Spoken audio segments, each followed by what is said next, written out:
Sejumlah kalangan menyayangkan proses penangkapan terhadap mahasiswi Institut Teknologi Bandung. Di era digital, satu kalimat bisa menyebar ke ribuan orang dalam hitungan detik.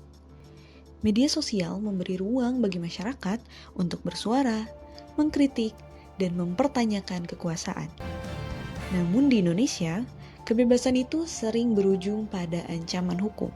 Undang-Undang Informasi dan Transaksi Elektronik atau yang dikenal sebagai UU ITE sejak lama menuai kontroversi, bukan karena keberadaannya, melainkan karena bagaimana ia digunakan.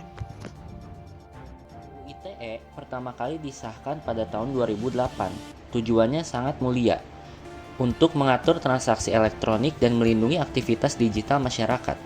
Namun seiring waktu, beberapa pasalnya justru berubah fungsi. Pasal pencemaran nama baik, yang dikenal sebagai pasal karet, menjadi alat untuk membungkam kritik.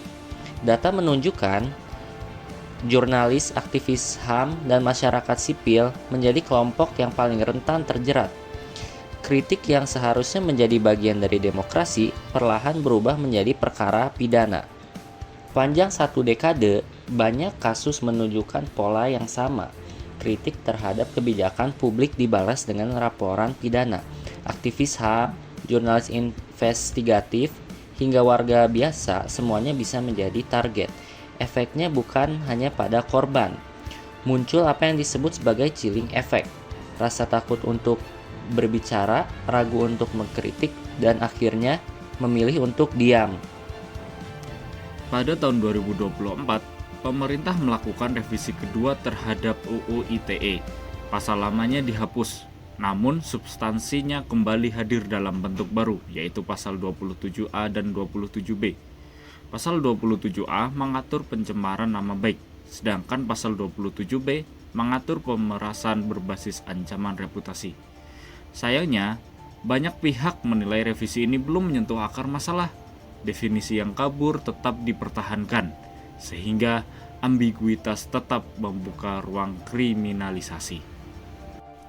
Mahkamah Konstitusi kemudian memberikan secercah harapan. Dalam putusan nomor 105 tahun 2024, MK menegaskan bahwa institusi dan korporasi tidak dapat menjadi korban pencemaran nama baik.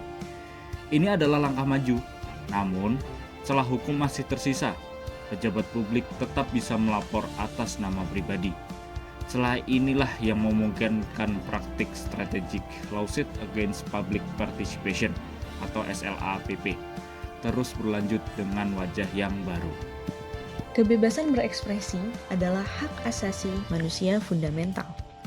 Dijamin oleh Undang-Undang Dasar 1945 dan diakui secara internasional. Di banyak negara, kritik terhadap pejabat publik justru dilindungi lebih kuat. Di Amerika Serikat, figur publik harus membuktikan adanya niat jahat. Di Australia, kebenaran adalah pembelaan absolut.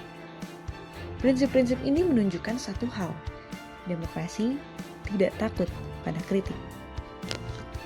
Revisi UU ITE belum sepenuhnya menjamin kebebasan berekspresi. Tanpa kejelasan hukum, kritik akan selalu berada di ambang kriminalisasi. Demokrasi yang sehat membutuhkan suara yang berani. Kritik bukan ancaman, melainkan pengingat bahwa kekuasaan harus diawasi. Pertanyaannya, apakah hukum akan melindungi suara rakyat?